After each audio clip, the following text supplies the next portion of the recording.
네, 안녕하세요. 오늘은 두 번째 시간입니다. 운동량과 충격량에 대해서 배울 겁니다. 만약에 첫 번째 영상을 안 본 친구들은 첫 번째 영상을 보시고요. 이번은 두 번째 영상입니다. 필기를 하신 후에 포스트잇에 필기해서 교과서에 붙이거나 아니면 교과서에 직접 필기를 하면 선생님이 도장을 수업 시간에 찍어 주실 겁니다. 자, 먼저 관성이라는 게 있습니다. 관성은 운동 상태를 유지하려는 성질인데요. 자, 예를 들면 이런 버스를 탔을 때, 자, 버스가 가다가 끼 멈추면 어떻게 되죠? 원래 버스도 가고 있고 나도 가고 있었어요. 근데 버스만 멈추면 나는 계속 가려는 성질이 있습니다. 그래서 앞으로 몸이 쏠리게 됩니다. 이번에는 정지했던 버스가 갑자기 출발하면 어떻게 되나요? 자, 나는 정지했고 버스도 정지했는데 나는 계속 정지했으려고 합니다. 근데 버스가 갑자기 앞으로 출발하면 나는 몸이 뒤로 쏠리는 것처럼 느끼게 됩니다. 이렇게 운동 상태를 유지하려는 성질을 관성이라고 합니다. 정리해보면 어떤 물체에 힘이 작용하지 않으면 힘이 0이면 정지했던 놈은 계속 정지하려고 하고 운동하던 놈은 계속 운동하려고 합니다. 그때 등속 직선 운동을 계속 하려고 합니다. 자, 그래서 이 펜이 정지해 있는 이유, 펜에 작용하는 힘의 합이 0이기 때문에 펜이 만약에 운동하고 있었다 그러면 계속 운동을 하겠죠. 그런데 펜을 밀면 멈춥니다. 왜 멈출까요? 여러분 수업 시간에 한번 생각해 보시기 바랍니다. 자, 두 번째로 관성은 어떤 양의 비례를 합니다. 예를 들면 여러분이 코딱지를 팠어요. 코딱지를 판 다음에 퉁 튕기면 코딱지는 쉽게 날아갑니다. 그런데 여러분이 볼링공을 손가락으로 튕기면 볼링공은 움직이지 않죠. 좀 힘들게 움직이죠. 왜냐하면 관성 때문에 그렇습니다. 코딱지의 관성은 작고 볼링공의 관성은 큽니다. 자, 관성은 뭐에 비례할까요? 그렇죠. 관성은 바로 질량에 비례합니다. 자, 두 번째 우리가 배울 내용은 운동량입니다. 자, 운동량은 물체가 운동하는 양을 나타낸 겁니다. 예를 들면 미니카가 달려오고 있어요. 여러분은 미니카를 두려워하지 않죠? 발로 밟으면 멈출 수 있습니다. 그런데 덤프 트럭이 오고 있습니다. 자, 덤프 트럭이 똑같은 속도로 오면 여러분은 덤프 트럭을 멈추기가 쉽지 않죠? 운동량은 뭐에 비례할까요? 그렇죠. 운동량은 질량에 비례합니다. 그런데 비비탄, 질량이 아주 작죠. 그런데 비비탄 총 맞으면 어떻습니까? 비비탄은 아픕니다. 왜요? 질량뿐만 아니라 뭐도 관계가 있을까요? 비비탄의 질량은 작지만 뭐가 크죠? 바로 속도와 관련이 있습니다. 그래서 운동량은 질량 곱하기 속도가 되는데요. 이거를 식으로 나타내면 자, 소문자 P로 운동량을 나타내고요. 질량은 스몰 m, 그 다음에 속도는 소문자 V로 나타냅니다. P는 MV라는 식을 갖게 되고요.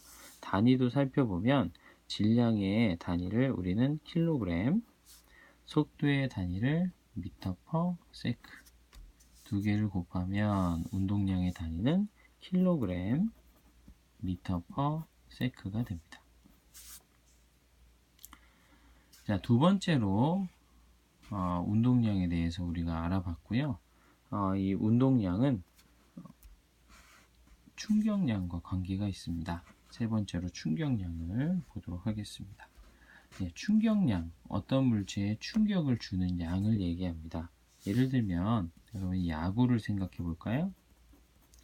자, 야구에 홈런을 잘 치는 우리 이대호 선수가 있습니다. 홈런을 왜 잘 칠까요? 우리랑 뭐가 다를까요? 그렇죠. 힘이 다르죠. 이대호 선수는 힘이 좋습니다. 그런데 이대호 선수가 번트로 홈런을 날릴 수 있나요? 번트를 하면 홈런이 절대 안 날아가고 앞에 톡 떨어집니다. 이대호 선수가 풀스윙을 해야 홈런을 칠 수 있죠. 뭐가 중요할까요? 공에 미치는 힘도 중요하지만 뭐도 중요합니까? 풀스윙을 하면 공이 슉 날라오다가 풀스윙을 하면 힘을 받는 그렇죠. 시간이 중요합니다. 그래서 충격량은 힘과 시간의 곱으로 나타냅니다. 자, 충격량은 임팩트 I로 쓰고요. 힘은 F로 쓰고요. 그리고 시간은 T로 씁니다. 그래서 자, 힘은 뉴턴, 힘의 단위, 시간의 단위는 세크, 초. 그죠? 그래서 충격량의 단위는 뉴턴 세크가 됩니다. 자, 외우는 쉬운 방법은 MVP, 뭐 이렇게 외워도 되고요. 여러분 알고 있습니까? FT 아일랜드 알고 있어요? 이런 식으로 외워도 됩니다. 자, 그래서 이 그 다음에 힘과 시간이 있는데요. 그래프로 나타내면 자, 이렇게 나타낼 수 있죠. 자, 번트는 공하고 접촉하는 시간이 아주 짧죠. 이게 번트. 풀스윙을 하면 시간이 길어집니다. 풀스윙하면 이렇게 풀스윙. 그때 충격량은 뭐냐? 요 그래프 아래 면적이 바로 충격량이 됩니다. 그래서 번트 할 때의 충격량은 요만큼이지만 풀스윙을 하게 되면 충격량이 엄청 커집니다. 그러면 공의 운동량이 어떨까요? 번트 할 때는 운동량이 당연히 작고 풀스윙을 하면 운동량이 크게 되죠. 둘 사이에 관계가 있습니다. 둘 사이에 어떤 관계가 있을까요? 바로 내가 어떤 물체에 충격을 많이 주면 그 충격만큼 운동량이 변한다는 얘기입니다. 운동량의 변화가 변한다는 얘기는 뭐예요? 나중 운동량에서 처음 운동량을 빼주면 되죠. 그래서 어떤 물체에 충격을 많이 주면 운동량이 많이 변한다. 그 정도만 여러분이 알고 있으면 되겠습니다. 자, 그러면 충격을 줄이는 방법에 대해서 한번 생각해 보겠습니다. 여러분 자동차를 타고 가다가 사고가 났어요. 그때 충격을 줄이는 방법이 아주 중요하겠죠. 자, 에어백이 만약에 있었다, 없었다 이렇게 생각할 수 있는데요. 자, 에어백이 없으면 에어백이 없으면 어떻게 될까요? 시간이 꽉 충돌하기 때문에 시간이 짧습니다. 그럼 힘이 엄청 크게 받겠죠. 그래서 사람이 다칠 수 있는 한계를 이 정도라 그러면 다치죠. 그죠? 너무 힘이 크기 때문에 이게 에어백 없을 때. 자, 에어백이 있으면 어떻게 되나요? 에어백이 작용하면서 사람이 푹 들어가면서 힘을 받는 시간이 길어집니다. 쑥 들어가기 때문에 힘을 받는 시간이 길어지면은 힘을 받는 시간이 이렇게 쭉 길어집니다. 그러면 자, 사람이 받는 충격량은 똑같지만 힘을 받는 시간이 길어지기 때문에 자, 넓이는 똑같지만 밑면의 길이가 높아지죠. 그죠? 시간이 길어지니까 힘이 줄어들게 되는 겁니다. 그래서 많이 다치지 않는다. 그죠? 그래서 충격을 줄이는 방법은 뭐가 있어요? 충돌 시간을 길게 하면 충격을 줄일 수 있습니다.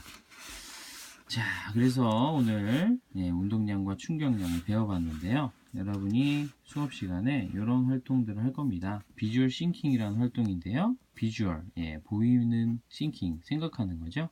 그래서 그림으로 여러분의 생각을 표현하는 겁니다. 자, 생각해 볼 질문 첫 번째. 우리 학교에 안전장치가 있는 곳이 있죠.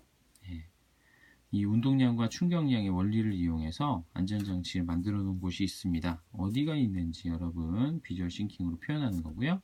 안전장치가 필요한 곳이 또 있습니다. 추가적으로 여기는 좀 위험한데 안전장치가 없으니까 이런 안전장치를 만들면 좋겠다. 비주얼 싱킹으로 여러분 표현해 보시고요. 이건 조별로 겹치지 않게 모든 조가 4명이면 4가지 종류가 나올 수 있게 좀 표현해 주시고요. 그리고 체육 시간에 혹은 일상생활에서 여러분 몸은 충격을 줄이기 위한 행동을 하고 있습니다, 이미. 예, 그래서 어떤 행동을 하고 있는지 여러분 생각해 보시기 바랍니다. 수업 시간에 활동하도록 하겠습니다.